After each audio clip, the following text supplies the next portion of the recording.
So what are you about to embark on July 15th, and why is it so important to you? So I'm flying out to Seattle, and then I'm taking a bus to Forks and La Push, Washington on the Pacific, and getting on my bicycle, which is already out there, and I'm going to ride back to Richmond. And I'm taking a long route. It's about 5,000 miles, and I'm doing that trip as a fundraiser, $250,000 fundraiser for an organization known as Breakthrough T1D. A lot of people know it by its previous name, JDRF. When your daughter was diagnosed with this disease, what was your immediate reaction, and how did it change your life? So Molly and I were adjusting to this position of being parents of a child with type 1 diabetes, and when Mary Kate was diagnosed in 2009, and we knew nothing about it. I really honestly didn't know anything about it. And that was a big adjustment, and even more so, a big adjustment for her. I thought about a lot, long and hard, and will never be able to understand what it's like to live with that disease. I can only see it from the perspective of a parent. And for us, it was what can we do to help her, and then what can we do to help this overall condition? And that's what led us to Breakthrough T1D, JDRF at the time. In the time that you've been fundraising for a cure, have there been any breakthroughs in research that you can highlight, that you can kind of remember? There's a bunch of breakthroughs that we're excited about. And going back to, it's been 18 years. And the stuff that my daughter used when she was first diagnosed to where she is now, like the tools that go into managing her care have increased with the technology, and also because of the hard research work that Breakthrough does and funds. And one thing that when I think of what their work is about, it's cure, prevention, and treatment. And Mary Kate, I look at the treatment piece, but there's been huge advancements in the prevention, where they have a pharmaceutical now, and I'm going to butcher the name, so I'm not even going to try. But there's a drug out there now that will extend the onset when someone's been identified as having type 1 diabetes. It actually gives them, and I'm hoping I'm getting the facts right here, I know it's somewhere in the 1, 2, 3 range of years that are deferred before they become full onset of type 1 diabetes. And that may not sound like much, but that's a huge start. And what that also means as a young person or even an adult that is diagnosed with T1D is going to have a year, 2 or 3 more healthy years, and less damage on their body. And those types of milestones really excite me.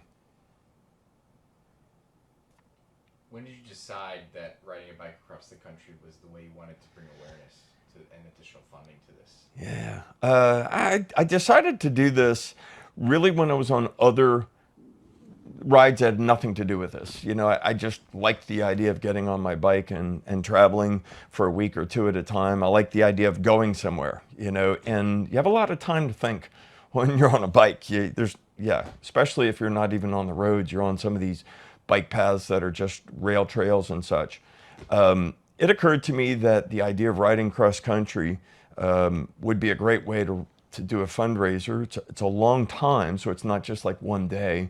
It's an opportunity to build some momentum around something that I think will help move the needle, excuse the pun, on type 1 diabetes. Did this breakthrough happen while you were riding, or was it kind of after?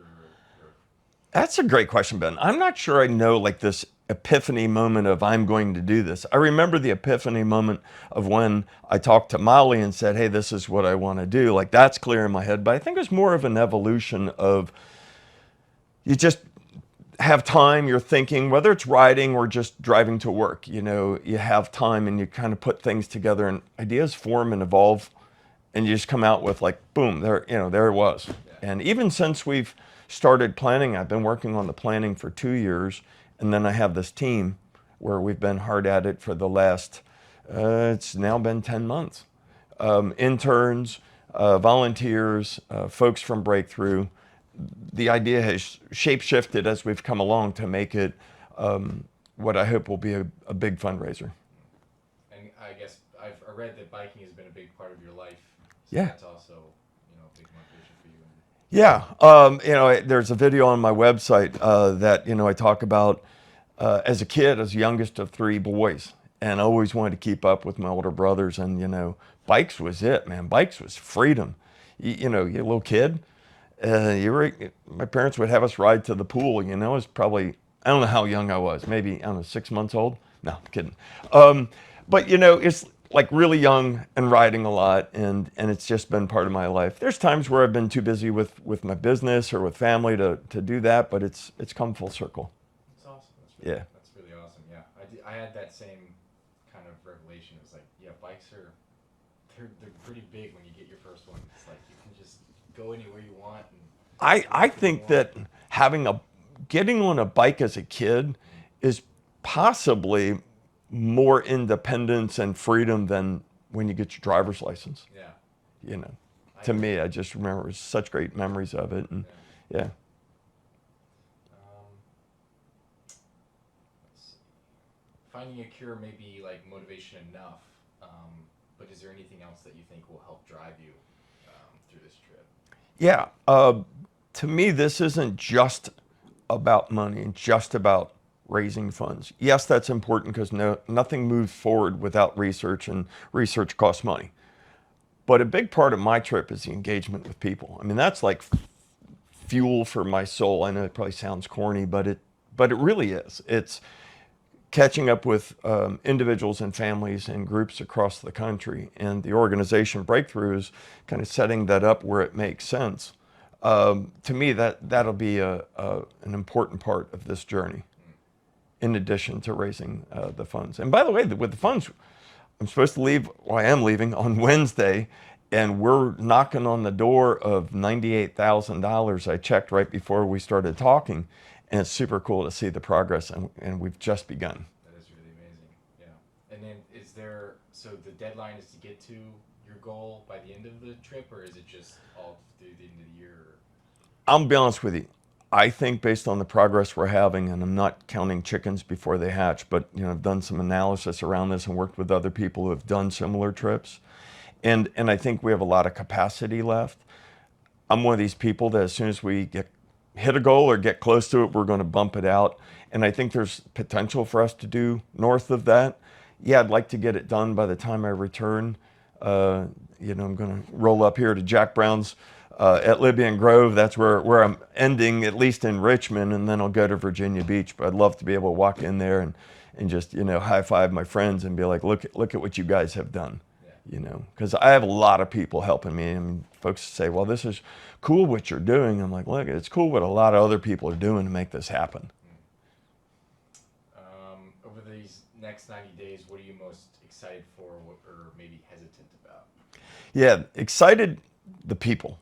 I just know that when you travel, especially when you travel by yourself, you end up meeting people. And it's great to travel with my family. I love doing that. But when we travel, we're all kind of looking at each other and facing inwards, so to speak. When you're by yourself, there's the world, and you end up meeting people. And that's cool, and I'm excited about it. What makes me nervous, and a good friend of mine asked me this question, and I've had a chance to think about it. It's still the same answer. It's for some reason not being able to finish. You get injured, you get sick, you have something happen. I mean, if it's mechanical, we'll fix it and move on. But I would be really disappointed if I wasn't able to follow through on my end of what I'm trying to accomplish. I mean, you already kind of described being in Richmond and Jack Brown's when you get to Richmond. Do you have maybe another image when you get to Virginia Beach in your head of how that's going to go? So my wife and I we've gone a couple times to the McAleer Hotel, the historic place, down in Virginia Beach. And when Molly and I were planning, and we were like, well, I'm not going to just go across and go to like New York City or Connecticut. And I was like, I got to come back through Richmond. And I'm not going to not go to the Atlantic, ocean. So we enjoyed the McAleer. We're just going to go and spend a day or two there and just chill out and relax. Yeah, and I kind of see myself, sitting on those Adirondack chairs and having a cold beer. That's awesome. With my wife. Yeah. You want to reshoot that part? I guess, is there going to be I guess your family's going to be there, obviously, either in the, I guess, your team and everybody. Is Yeah. there anybody else that you're excited to see? Yeah, And my daughters, Mary Kate and Abby, and her husband Jack, and granddaughter Annie. You know, we're a tight family, and so reconnecting with them, that'd be tough to not actually see my granddaughter for 3 months. Although we are coordinating to meet along the way, so there will be some chances to do that. Yeah, and the Saturday, while there's a lot of this trip that's unplanned, you know, between Seattle and say Detroit. But once I hit Detroit, you know, things start clicking. You know, I'm riding with a group of my friends that we all ride for different charities. You know, locally here with Sportable and with the Fanconi Anemia Foundation, and you know, I'm happy to tag on to that. And that's 20 of us going from, you know, Buffalo to New York City, and that's got me really super excited. And when we get to Richmond, which I'm going to leave probably from Stone parking lot, we'll probably just have coffee and donuts for like friends to show up and hang out 8 o'clock in the morning type of thing. And then whoever wants to ride with me, you know, friends, kids, whatever, they can ride on the Cap Trail for, I don't care, half a mile and turn around and go back. They can go for 30 miles and whatever. And then I'll get to Williamsburg and then go over the ferry to Scotland, Suffolk, and then Virginia Beach the next day. nice, that's awesome. So Yeah. it's going to be, I guess, like an L type Yeah. going down. And so Yeah. a lot of people have asked me, how do I follow this? You know, where can I see where you are? You know, and this group of interns, Helena and Avery and Danielle, the website's beautiful. They've done a great job. They're adding to it. Right now, they're in the midst of putting the maps on there Yeah. so that people can see. I come across the northern part of the U.S., like within 50 miles of the Canadian border, because I don't want to go to New Mexico in the summer. I'm staying north, man. And then I'll turn at Buffalo, meet my group. Then we'll come down from New York City and then down Philly, DC, and Richmond, and then out. Nice. Yeah, definitely smart to stay up north. Yeah. I was thinking about that. It's like definitely intentional. Um, And one of the things actually to throw on there, if it's of value to you, I'll be putting updates on that webpage, ridepetride.org, because clients, people I've worked with for 30 years, friends, neighbors, how do we see what you're doing? And we're on Facebook and Instagram, but that webpage is where daily updates will live, and keeping track of everything there, which is nice. Great. I guess what's one thing you want people to understand about type 1 diabetes if they take just one thing from this? The one thing, that'd be a great question to ask Mary Kate, but I'll do my best to answer it. When she was younger, she would have said, understanding that type 1 is an autoimmune. Actually, she would answer it this way. I'll start over a bit. I think the thing that is important to understand is that type 1 diabetes is an autoimmune disease. No one that has it did anything to get it. They didn't eat the wrong foods. They didn't do anything. It's an autoimmune disease where basically the body turns on the pancreas and kills it, and then the beta cells that produce insulin are no longer there, and they're dependent on insulin for the rest of their life. I think that's not to say that type 2 or any of the other types of diabetes are not significant. They're just very different. They have different causes. They have the same organ related to, but it's so different. And I think that's something that people need to understand, and understand how much work goes into staying healthy and managing. Loose statistic, I'm not sure I got this right. I've heard a range, but type 1, people living with type 1 diabetes make somewhere between 70 and 100 extra decisions around their health care than you and I do. I mean, just think about that. That's a couple decisions an hour. I mean, Yeah. I don't have to, I don't have to think about that stuff. So I think that's a pretty important thing for people to understand, and that it can be different through the advancements that are being done by Breakthrough T1D, the cure, prevention, treatment. I see the progress. Sometimes it looks slow. You know, any progress that we want to see on something, it's the teapot boiling, you know, but it's absolutely happening, and that's why I wanted to be part of this. That's awesome. Yeah, I mean, making those, I can't, like, I make so many decisions every day, and I'm overwhelmed. Yeah. I can't imagine having to add even more onto that. That's just, yeah. I would That go bonkers, man. definitely changes. I mean, I already knew it was definitely hard to deal Yeah. with, but that's a lot. Um, Other than, I guess, donating directly, to, T1D and all of that, what else can people do Hmm. to maybe help people with type 1 diabetes or Yeah, or this effort in general. yeah. So I think what people can do, in addition to donating, which, as I said, research, money, etc., beyond that, as it relates to my effort, spreading the message is great because that's how we reach more people. And especially sharing with someone who lives with T1D, because the people that I've spoken to that know what I'm doing, my friends who live with that disease, they've been very appreciative and they feel like someone's doing something for them in a way that's meaningful. So spreading the word is great. And I also think that just being aware and taking a moment to Google or ChatGPT or do whatever to learn some of the facts around what T1D is, and just keep that in the back of their mind, especially when they have friends who have that. Don't ever tell your friends who are type 1, oh, you shouldn't have eaten that, because they didn't catch it. They didn't get it that way. They got it because their body served it up.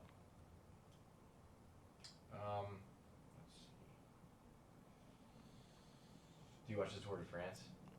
No. I do some years. I have watched the tour, like been really into it. And this year I'm just so consumed with all of the fundraising piece in a great way. But, I'm leaving home for 3 months. I wanted to make sure my family's all good. Everything's done around the house. Shipping the bike off, my a bunch of my riding buddies are all like saying, hey, are you watching? I'm like, oh, I wish. Yeah, my But, dad's super into it. I was wondering, yeah. if you were going to be following it during the race or during your time. I know once I get out there and get a day or two under my belt, all of the stuff that I've been trying to get done, it all just kind of go away, and it's just focusing on the day to day. Yeah. Yeah, and I'm excited about that. Do you have like any playlists queued up for? Do you listen to music or? I love music. I don't wear earpods or earphones when I'm riding. I have a small little Bluetooth speaker, and I just years ago, I don't know why I did this, but I said, I'll listen to the music in the afternoon. Maybe someone told me, I don't know. But I adopted doing that. I just ride in the morning in silence. It's great. I get a chance to think. But by the end of the day, you're a little beat and you're like, all right, I could use a little pep in my step, crank on some tunes, and yeah, picks you up a little bit. So playlists, I tend to just serve up or listen to what's served up on Pandora or Spotify or whatever. And yeah. Awesome. People can send me playlists. Oh yeah. Yeah. Do that. Send it to me through the website. I guess, is there anything you'd like to add I didn't touch on that you think your fundraising or this? Did I mention the difference between Breakthrough and Ride Pet Ride? Did I mention that? I don't. Because that has been a point of. Oh, two things I can real quick. So two questions that I'm asked are, number one, how much of the money we contribute goes to this organization versus your effort and your costs. And so I answer that by saying ridepatride.org is something my wife and I are 100% covering all the expenses associated with this trip, down to the printing of stickers and cards and everything, airfare and hotel and all that.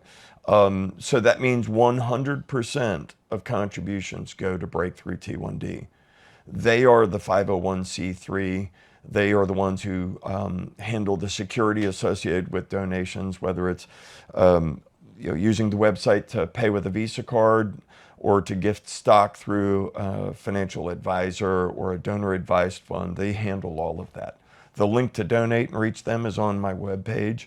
And I think it's important that people understand there's a distinction between a cute brand name called Ride Pat Ride and this global force of a charity called Breakthrough T1D.